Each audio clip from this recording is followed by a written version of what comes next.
안녕하십니까. 한 주간도 여러분들 무탈하게 잘 계셨습니까? 이제 코로나도 확진자 수가 두 자리를 달린다고 합니다.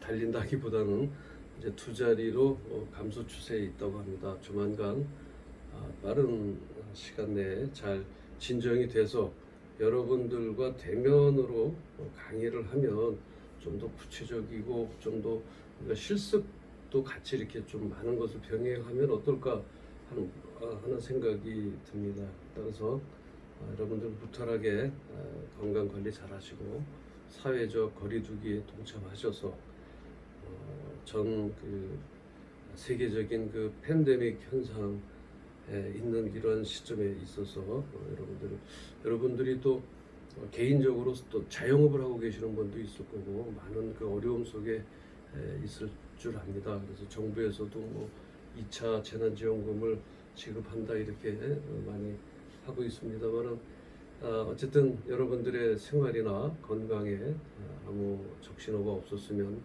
하는 바람입니다. 자, 오늘은 지난 시간에 조금 설명을 드렸었죠. 신용장이라고 하는 것입니다. 신용장은 말 그대로 신용을 담보로 한다라고 하는 얘기인데요.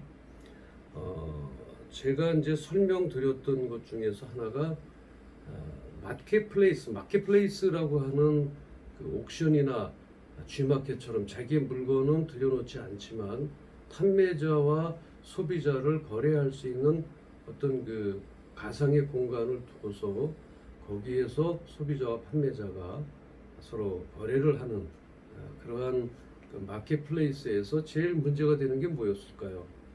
그렇습니다. 판매자는 물건을 보냈을 때 그 판매 대금을 받을 수 있을까 하는 어떤 불안한 심리가 있고요. 또 구매자는 정확한 품질이 자기한테 돌아올 수 있을까? 제 시간에 돌아올 수 있을까? 물건을 받을 수 있을까?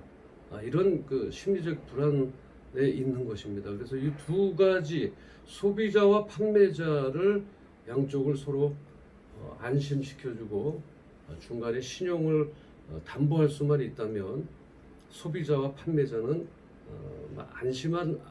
안정한 가운데서 안전거래를 이룰 수가 있습니다. 그래서 이것을 우리가 에스크로 시스템이다라고 이제 말씀을 드렸고요. 에스크로 시스템은 제3자가 어떤 크레딧을 제공하는 것이죠. 그러다 보니까 이제 우리 무역에도 마찬가지겠죠. 그런 국내의 판매도 마찬가지지만, 자, 마켓플레이스 국내에서 한다면 국내에는 우리가 어떤 게 있어요? 마켓플레이스라고 하는 가상 공간에 대한 구매자와 판매자 간에 어떠한 불안 심리예요? 구매자는 정확한 품질이 와야 되고요. 그죠? 정확한 품질이 보장돼야 되고 또는 받을 수 있는 물건을 정확하게 받을 수 있는 정확한 수령이 필요하죠. 그 대신 판매자는 어때요? 판매자는 물품 대금이죠. 물품 대금을 정확하게 받을 수 있나요? 마켓플레이스. 그래서 이러한 신용. 그래서 여기에 들어가는 게 우리가 이제 에스크로 시스템이라고 이제 얘기를 해서 어때요? 에스크로 시스템은 판매자, 이 마켓플레이스라고 하는 이 가상 공간에서 이 마켓플레이스라고 하는 공간입니다. 마켓플레이스에 구매자가 있고 판매자가 있어요. 그랬을 때 이 마켓플레이스를 운영하는 이 공간에서 구매자는 마켓플레이스에다가 현금을 물품 대금을 지급을 하고요. 물품 대금을 그다음에 판매자는 이것을 믿고서 뭘 해요? 품질을 보증하는 거죠. 그래서 이 마켓플레이스라고 하는 이 공간 내에서의 이 마켓플레이스는 말씀드렸지만 옥션이나 또는 G마켓, 쿠팡이라든지 여러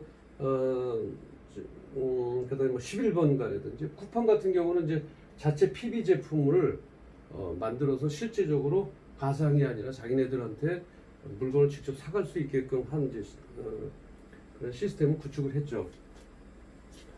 그래서 여기에 마켓플레이스 이 공간, G마켓이라든지 옥션이라든지 11번가라든지 쿠팡이라든지 이런 데다가 구매자는 이쪽에서 크레딧 하고요. 판매자도 이쪽에서 신용을 얻는 거죠.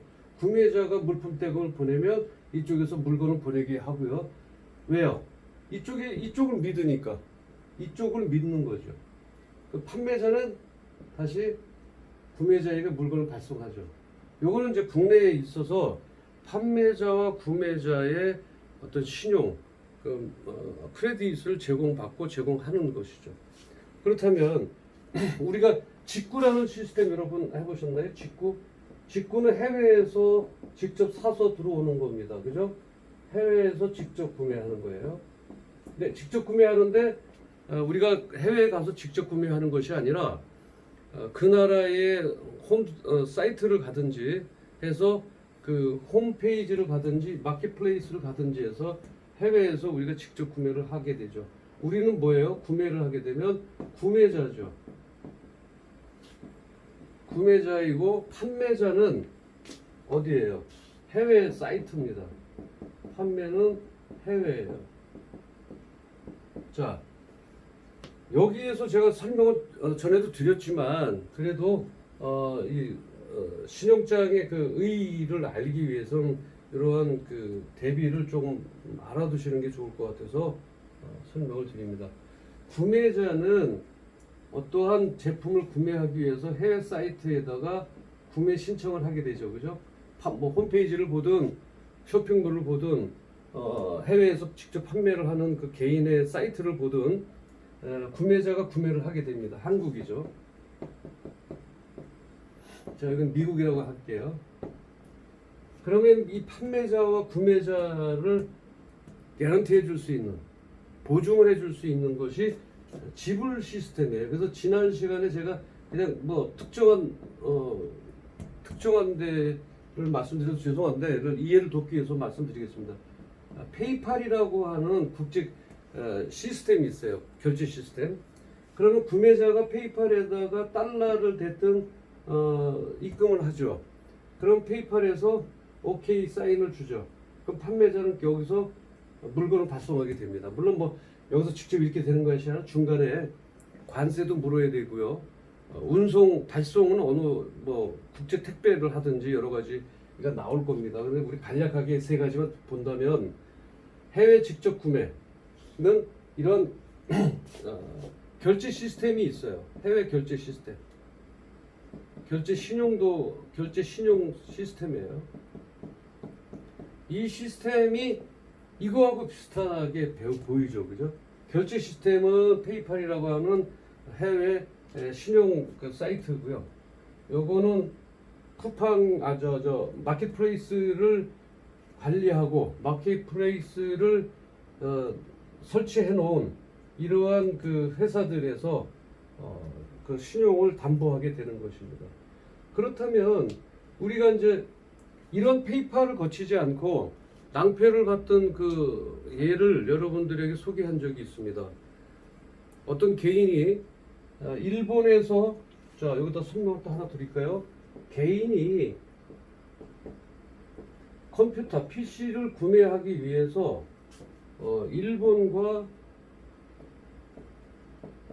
중국의 친구를 통해서 컴퓨터를 알아봤어요. PC를. 근데 여러분 알다시피 컴퓨터를 구매할 때 그 컴퓨터의 디자인보다는 어떤 걸 기준으로 할까요? 컴퓨터의 용량이죠. 성능입니다. 램이 몇 기가라든지 하드웨어가 어떤 거라든지 그 다음에 이런 그 안에 들어가 있는 용량들에 의해서 컴퓨터의 가격이 책정이 됩니다.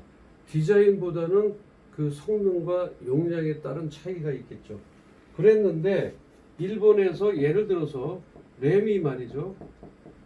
컴퓨터 램이 뭐 4기가고 중국에도 같은 램이 4기가였다. 그 다음에 하드가 뭐 예를 들어서 뭐 500기가였었고 똑같다고 가정했을 때 이런 식으로 500기가였어요. 요건 뭐 컴퓨터의 성능이니까 여러분들 일반적인 거니까 아실 거예요. 일본에 견적을 냈는데 1000불이었다. US 달러로. 그랬는데 중국에서 받아보니까 대당 500불이에요. 여러분들은 어떤 걸 사시겠어요? 당연히 500불짜리를 사겠죠. 왜? 디자인이 조금 중국이 떨어질 수는 있지만 우리는 보는 내용물을 보기 때문에 이러한 컴퓨터의 성능을 보기 때문에 디자인이 조금 떨어지더라도 이거를 선택할 수도 있습니다. 물론 케이스가 너무 멋있고 뭐 케이스 외형을 보는 사람들은 살 수도 있겠지만 보편 타당성한 문제로 우리가 본다면 이것은 외형보다는 내용이 똑같다면 예를 들어서 그래픽 카드도 똑같은 내용의 뭐 지포스라든지 같은 메이커의 같은 용량이라고 한다면 우리는 반드시 이거를 선택할 겁니다. 자, 실제로 있었던 일이에요. 그래서 개인이 PC를 5대를 주문을 했습니다. 5세트를 주문을 하고 중국에다 연락을 했어요.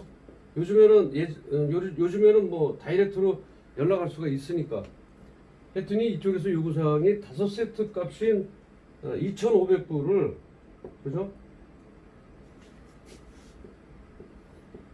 2,500불을 송금을 해라. 송금 요청을 선송금이에요. TT라고 하죠. 이제 우리가 텔레그래픽 트랜스퍼라고 해서 이제 전시관 송금이라고 합니다. 자, 송금을 해서 개인이 약간 좀 어땠어요? 찜찜했지만 송금을 했어요. 그래서 한 달 만에 돌아왔어요. 물건이 5대가 중국에서 들어왔는데 뭐가 들어왔다 그랬어요? 네, 박스 속에 컴퓨터 박스 속에 뭐가 들어있었어요?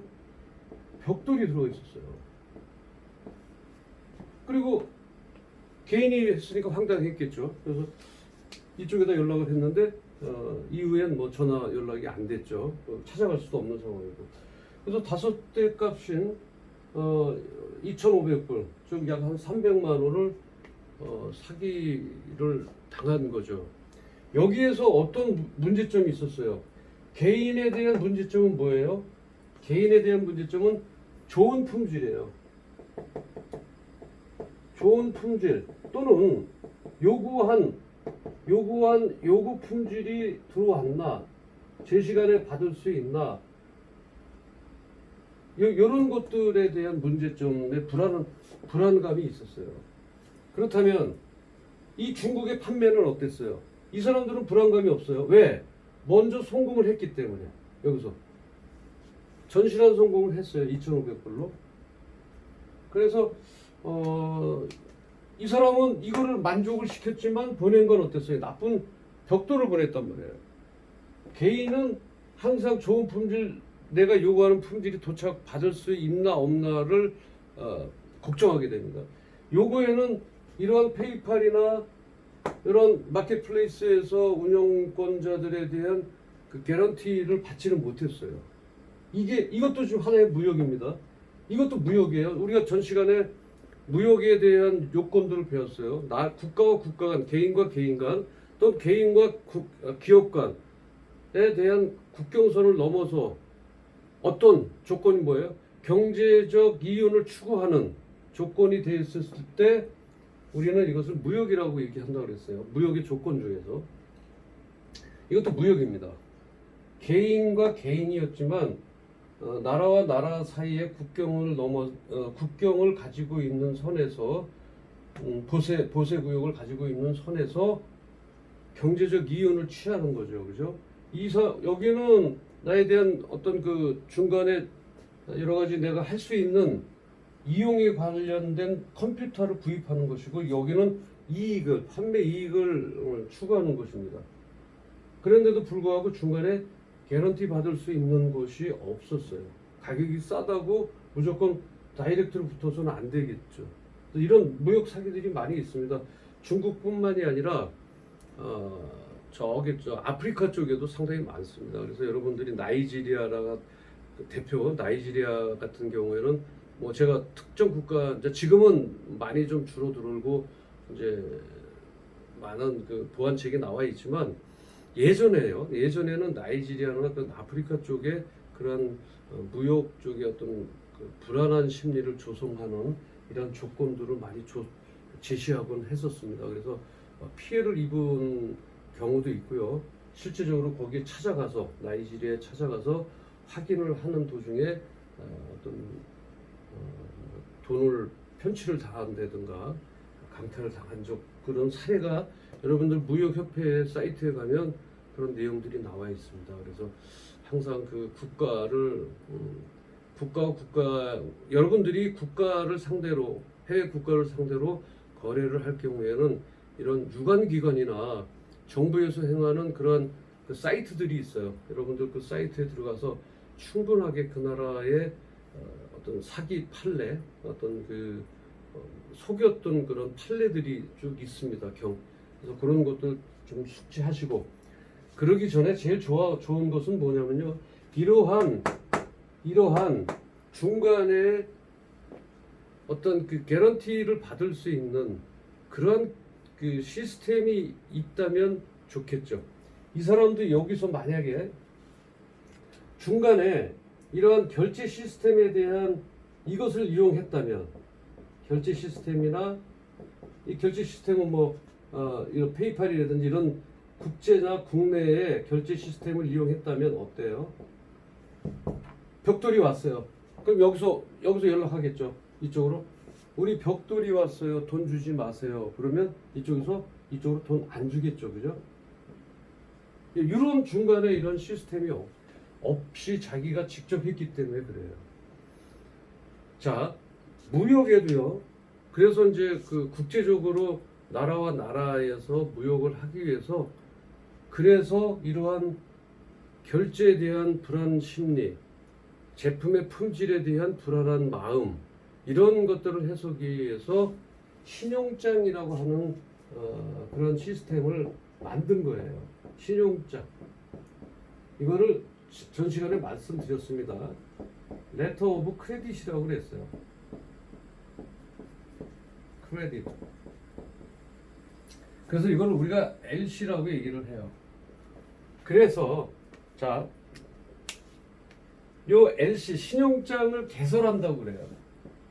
자, 여기서 영어로 얘기하면 우리가 동사 오픈을 써갖고 LC 오픈이라고 얘기합니다. 똑같은 말이에요. 우리가 이제 사전적 의미로 이제 영어로 무역 용어로 한다면 LC 오픈이라고 얘기를 합니다.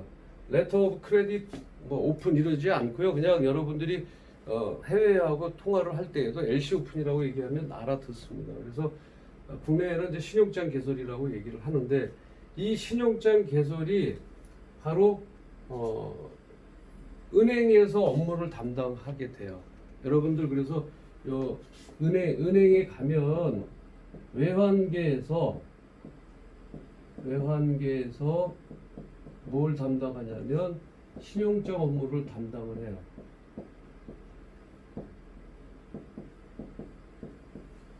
그래서 이 신용장 업무를 담당하는 요 은행 자체가 어떤 거하고 같아요?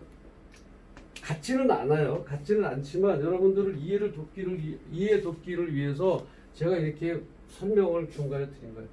요 마켓플레이스에 요것을 운영하는 운영회사 또 이 국제 결제 시스템이에요. 이게 국제 결제 시스템 요거하고 유사한 게 이제 요러한 시스템이에요. 중간에서 누가 쓰겠다는 얘기예요. 은행이 수입자와 수출자의 한 군데 은행은 아니고요. 구매자의 은행과 다시 말하면 수입자의 은행과 수출자의 은행이 각각 그 회사에 개런티를 하겠다는 얘기죠. 수출자는 품질에 대한 개런티를 하고 수출자는 결제에 대한 시스템 개런티를 하고 수입자는 품질에 대한 그 불안한 심리에 대한 개런티를 수입자 국가의 은행에서 해주겠다 서류상으로. 그래서 여러분들이 이제 LC 오픈 신용장 개설이다 그러면 이제 그래서 이번 시간에는 신용장 개설에 대한 그 흐름도를 여러분들하고 이제 같이 공부를 할 텐데요. 신용장 개설을 이제 뭐 수입상에 대해서는 자 이제 우리가 조금 말로 한번 표현을 한번 해볼게요. 신용장의 의의라는 건 뭐냐면 수입상에 대해서는 물품의 뭐예요? 소유권, 물품의 소유권을 나타내는 선적 서류. 자, 선적 서류란 말 이제 우리 선적 서류란 말 배울 건데요. 물건을 배에다 실으면 내가 배에다 실었다라고 하는 선적 서류를 누구한테 주냐면 수출자에게 줍니다. 그 소유권은 누구한테 있냐면 이제 배에서 올려놓은 이후부터의 소유권은 수입상에게 됩니다. 그래서 수입상에 대하여는 물품의 소유권을 나타내는 뭐예요? 선적 서류. 선적 서류와 상환으로 수입대금을 지급하도록 우리가 약정을 한다면, 한번 다시 잘 들어보세요. 그 수입자의 소유권을 나타내는 선적 서류와 바꿀 수 있다면, 이 바꾸는 것으로 수입대금을 지급하도록 약정을 한다면 모두가 좀 안심하겠죠. 그래서 무역거래를 행할 수 있을 것입니다. 보세요. 물건이 배에다 실리고 그 선적 서류가 수출상이 받았어요. 그럼 그 선적 서류를 가지고 수입대금을 지급하도록 하는 것. 이렇게만 된다면 양쪽 다 개런티가 된다는 것이죠. 그래서 이러한 기능을 수행하는 것이 바로 신용장이다. 그래서 신용장 개설은행에 이제 그 조금 복잡한 내용은 없지 않아 있습니다. 그런데 여러분들이 그걸 다 할 필요는 없어요. 전문 대행하는 회사들도 있기 때문에 여러분들은 신용장에 대한 흐름도만을 이해하셔도 되니까 이런 말들이 조금 복잡할 것 같아서 제가 쓰지는 않았는데 간략하게 제가 설명은 드릴 거예요. 그래서 신용장 개설은행의 수출자에 대한 뭐예요? 조건부 지급 확약서예요. 이게 조건부 지급 확약서.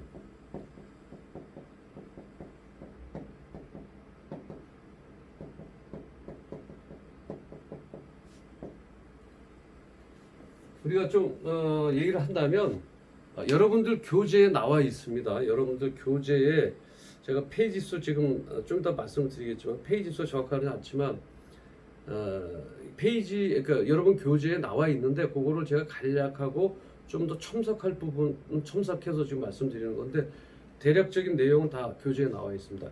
신용장 개설은행에 신용장 개설은 어디서 하나요? 물건을 수입하는 곳 국가의 은행에서 합니다. 그래서 신용장 개설은행의 수출자에 대한 조건부 지급 확약서다. 조건부 지급 확약서. 좀 말이 어려울 수도 있어요. 자, 예를 하나 들을까요? 여러분들 추심이라는 말 아시죠? 추심. 여기 회사들 보면 추심이라는 말이 있어요. 그 추심은 어떤 얘기냐면 말 그대로예요. 그냥 돈을 받아준다라는 얘기죠. 근데 자, 요거를 좀 지울게요. 추심 업무라고 하는 거는 뭐냐면 돈을 받아준다라고 하는 얘기예요. 누가? 내가 못 받고 여러분들이 예를 들어서 자, 추심에 대한 이거를 좀 설명을 드리면 여러분들이 이 내용을 조금 더 쉽게 이해하지 않을까. 어떤 얘기야? 지급 확약. 확약이라는 말이 과연 무슨 뜻인가를 알면 이 흐름도에 대해서 여러분들이 조금 이해가 좀 빠를 것 같아서 말씀을 드릴게요. 자, 어떤 A라는 친구하고 B라는 친구, A라는 친구하고 B라는 친구가 서로 돈 거래를 했어요. 자, 제가 적어가면서 말씀을 드리도록 할게요. 자, A라는 친구와 B라는 친구, 아니면 이렇게 할까요? 나와 여러분들 간에 돈 거래를 하면 안 되겠죠, 그죠? 근데 피치 못할 사정이 있어서 돈 거래를 했다고 가정을 할게요. 돈 거래를 했을 때 내가 여러분들한테 돈을 꼬드렸어요. 급하다 그래서 100만 원을 꼬드렸어요.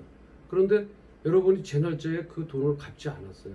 근데 제가 여러분들한테 여러분들한테 돈 달라고 그러기가 좀 그래요. 그런 경우가 있겠죠, 그죠?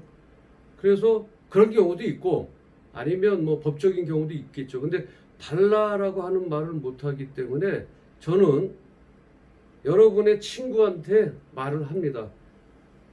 A에게 돈을 꿔줬는데 네가 가서 좀 얘기 좀 해서 나 좀 받아다 줄래? 이렇게 얘기하는 거는 이렇게 얘기해서 돈을 받아서 나한테 주는 것, 조건 없이 주는 것을 우리가 추심이라 그래요. 그러니까 제3자에 의해서 돈을 받아서 이렇게 돌아오는 추심 업무라고 얘기합니다. 그냥 법적인 근거로, 사전적인 법적인 근거로 하면 더 많은 설명이 필요하지만 여러분 이해 돕기 위해서 추심은 돈을 받아준다, 이렇게 이제 생각을 하시면 될 것 같아요.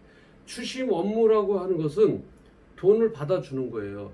그런데 이 사람이 딱 보증을 세고 내가 반드시 받아주겠다 라고 얘기하는 것을 우리가 확약이라고 그래요. 그래서 아까 제가 지금 말씀드린 거예요.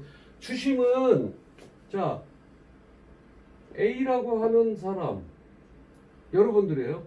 그 다음에 여기 저예요. 자, 제가 여러분한테 돈을 꿔줬어요. 100만 원을. 근데 여러분이 돈을 안 줘요. 제 날짜에. 그래서 제가 C라는 사람한테 이 사람한테 돈 좀 받아다 달라고 얘기해. 근데 이 사람은 심부름을 갔어요. 근데 중요한 게 있어요. 돈을 줘서 받아서 이렇게 주면 이거 추심이라고 얘기합니다. 괜찮은데 이 사람이 돈을 안 줘요. 이 사람한테 얘기했는데도, A라는 사람이. 그러면 이건 뭐예요? 추심이긴 한데 가서 얘기하는 거예요. 가봤는데 돈이 없다고 그래서 돈을 못 받아왔습니다. 이렇게만 얘기하고 끝났어요. 그런데 이 사람이 오케이, 여기 와서 반드시 받아와서 받아줄게 라고 확약을 하는 거예요. 확정적인 약속을 하는 거예요. 그래서 우리가 이것을 조건부 지급 확약이다 이렇게 얘기하는 거예요. 조건부 지급 확약이라고 하는 것은 여러분들이 이제 우리가 국내에서 우리 이제 레터 오브 크레딧 LC 오픈에 대해서 조건부 지급 확약이라고 하는 것은 수출자에 대한 조건부 지급 확약. 조건부 지급 확약이라고 하면 이것도 들어가야 돼요. 조건부가 있어요. 조건이 있어요. 예를 들어서 이 사람이 내가 100만 원을 받아주는 대신에 너 나한테 5%만 줄 수 있니?